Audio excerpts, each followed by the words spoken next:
Hello everyone, welcome back to Beyond the Veil Tarot and Astrology. My name is Candace Marie. Thanks for joining me. I'll be your astrologer, back with yet another video.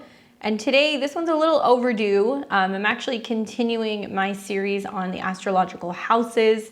If you guys have been following along, I've been creating this series, doing a deeper dive into the meaning of the houses. And today we're gonna talk about the 7th house in astrology.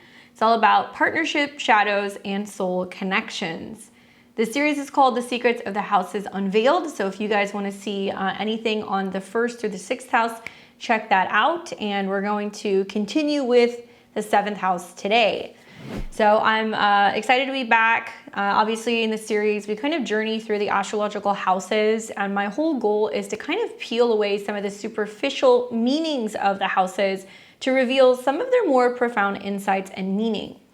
Now, we're also going to be talking about some of the mysteries connected to the 7th house, some of the spiritual meanings, and real-world connections and magic. In this series, I try not to just skim the surface. I want to dive a little bit deeper and talk about the soul meanings of the houses. I like to blend a little bit of like the ancient wisdom with modern insights and maybe a touch of storytelling to help it all kind of come alive. So we'll be stepping into the enchanted territory of the 7th house, often called the house of partnerships, marriage, as well as open enemies, but it's so much more than that. So if you imagine like a cosmic mirror that's reflecting back parts of yourself through the eyes of another, relationships that can feel destined, and sometimes rivalries that kind of push your growth, and bonds that whisper secrets to your soul's journey. So if you've ever had a partnership that transformed you, or an encounter that felt like fate was kind of at hand, this episode is definitely for you. We're going to be uncovering how the 7th house isn't merely just about finding love or dealing with foes, but a gateway to self-realization, karmic healing, and also the secret art of balance. So stick with me as we explore the traditional roots, the hidden layers, and the practical manifestations. And I'll give you guys some kind of tips and also some help in navigating if you have 7th house planets. If you guys are more interested on the topic of Libra, I did a whole actual 12 videos on the deeper dive of all of the astrological signs. I take you through the planets in those signs and also in houses, but this is more specific to the house than it is the sign.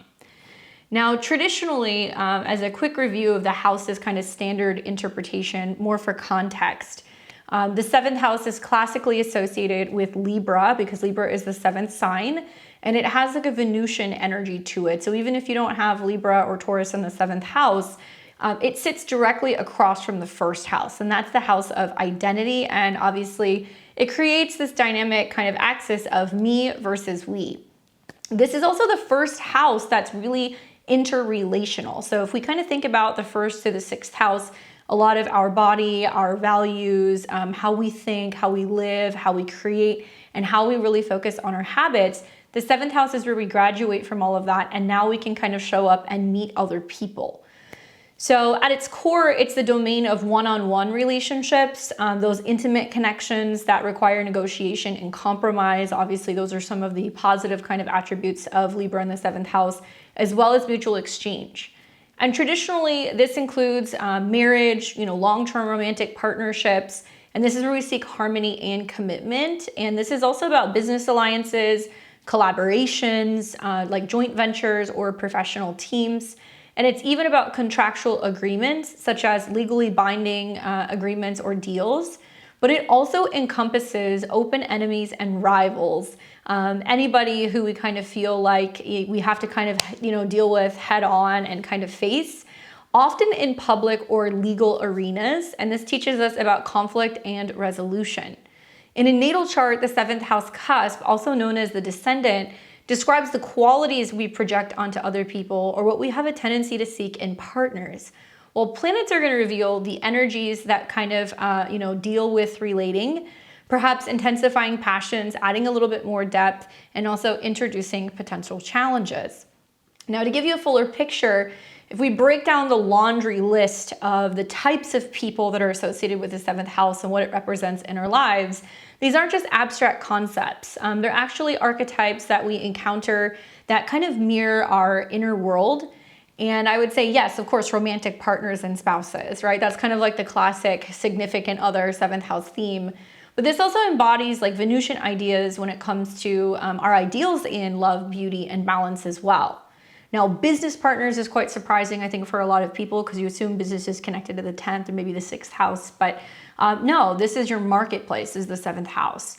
So it's where we team up for shared goals. It can also be like co-founders or creative allies that we connect and collaborate with, as well as clients, or potentially even like having people that we have to kind of work with on a regular basis. This can also be close confidants, best friends, and one-on-one dynamics. Not necessarily the group vibe of the 11th house, but more the singular bond that we have where we share a deep connection with like a solo person can occur.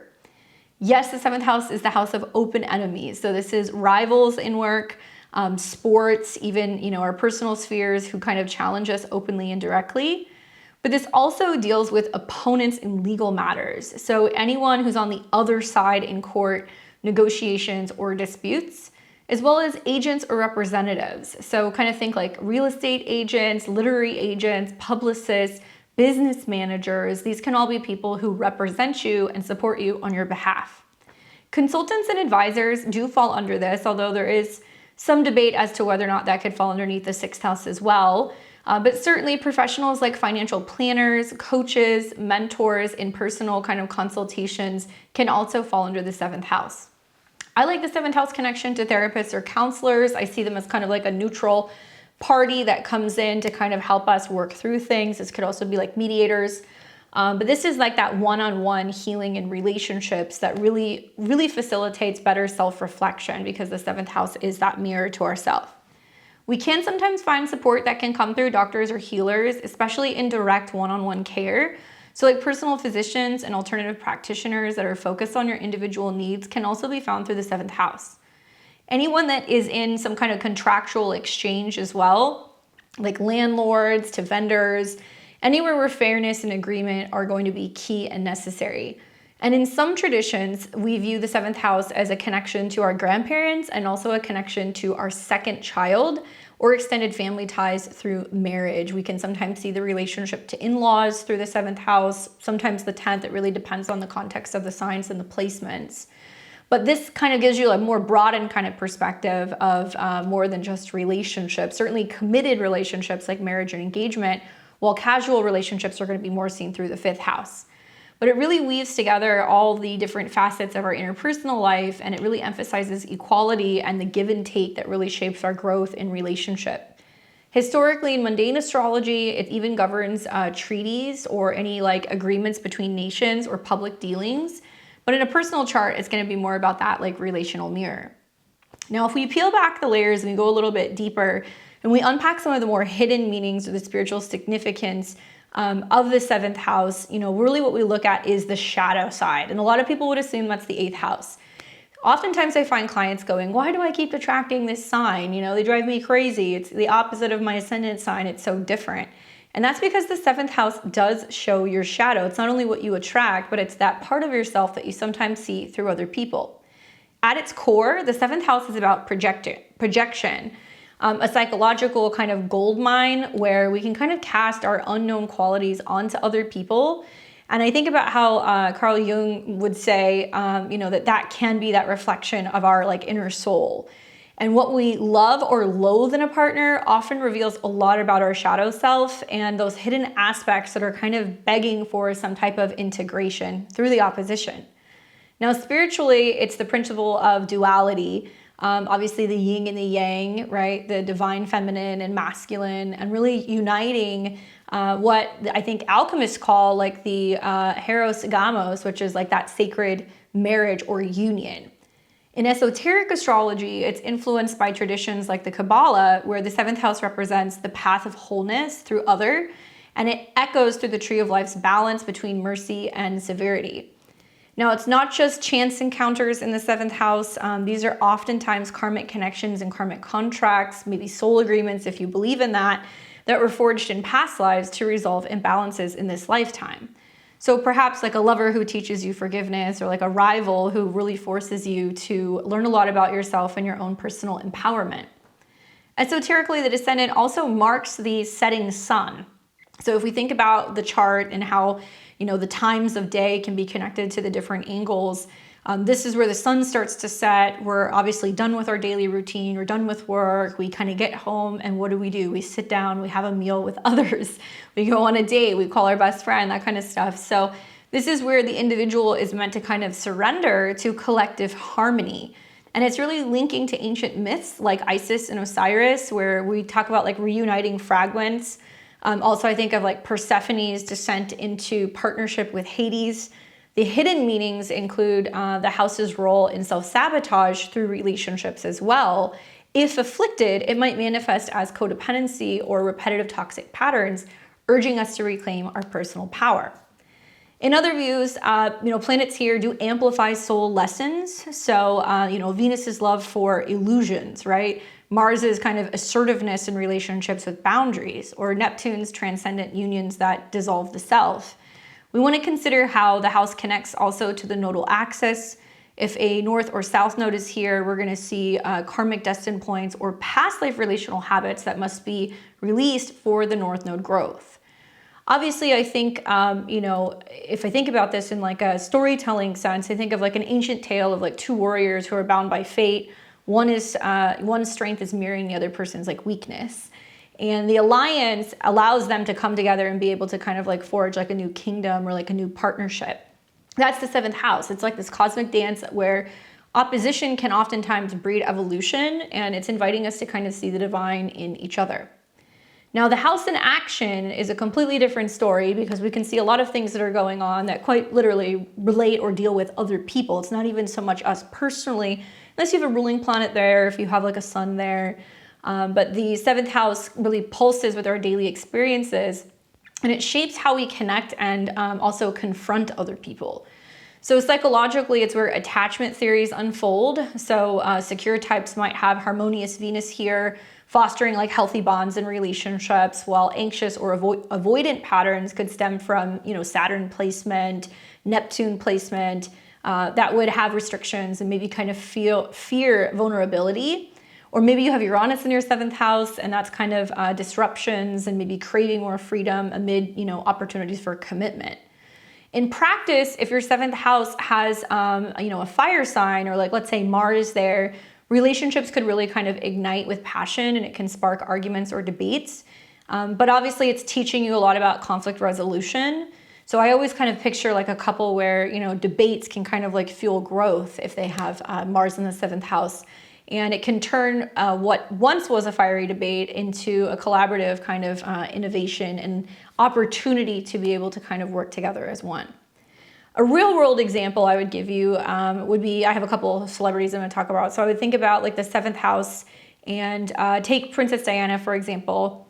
She had her son in the seventh house, and obviously she embodied this like public partnership archetype, right? Becoming, the Princess of Wales. And her marriage to Prince Charles, reflecting the themes of visibility, sacrifice, and obviously relational healing, ultimately led to her advocacy for compassion, especially for those who were like, underprivileged. I think of John F. Kennedy, who had his son in the seventh house. Obviously, his alliances and his rivalries, if I think of like the Cold War diplomacy issues that went on, really defined his legacy. And he did so with like charisma and drawing powerful, partnerships in the public eye. Avril Lavigne, right? She has her son in the seventh house. I think she's been married a couple times. She's high profile. She's had a lot of high profile relationships, and a lot of her music is about like the ups and downs in love, mirroring like her personal identity through other people. Now, if I think about other planets like Venus, for example, being in the seventh house, certainly it likes to be there as long as it's not afflicted. I think about George Clooney really kind of being a good example for this. He's known to be very charming, very good looking, and attracts, balanced kind of aesthetic partnerships. He had a late marriage, obviously, to Amal, which really highlights Venusian harmony in committed love and relationships. I think about Jack Lemmon. So many of you guys who are younger, you might not know who that is, but he had Venus in his seventh house. Obviously, he always had roles where he was exploring as like a character relational dynamics, like The Odd Couple, where he was blending humor with partnerships. Lady Gaga has Mars in her seventh house, and obviously we know her for being a little bit more bold and dynamic publicly. She's had a lot of collaborations and also been a big, focus for advocacy in relationships. often challenging the norm of relational dynamics. Natalie Portman has Mars in the 7th house, and I think she's really known for navigating intense roles that are always revolving around like really intense personal bonds and like how she struggles and wrestles with relationships under pressure. And we all know Drake, obviously the rapper Drake appears in multiple lists, but he's got a whole bunch of planets in Scorpio, one of which is he's got Mars in his 7th house. And his lyrics often obsess over relationships, also lots of beef with rivals, emotional entanglements, turning personal projections into art. So those are just a few kind of examples, but in everyday scenarios, a strong 7th house is definitely going to show where alliances can help or hinder you.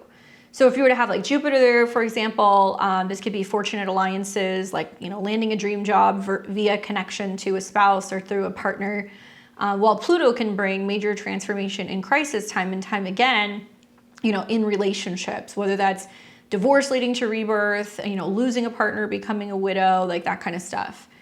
Psychologically, I think this house really reveals a lot about the traps of codependency. And so I would watch for planets like Neptune in the 7th house, where we might idealize partners, which could lead to like disillusionment and urging, better boundaries revolving around partners, and also where they themselves, because the 7th house represents their instinctual kind of drive and their bodies or their habits, can talk a little bit about their mental health issues, maybe challenges revolving around addiction.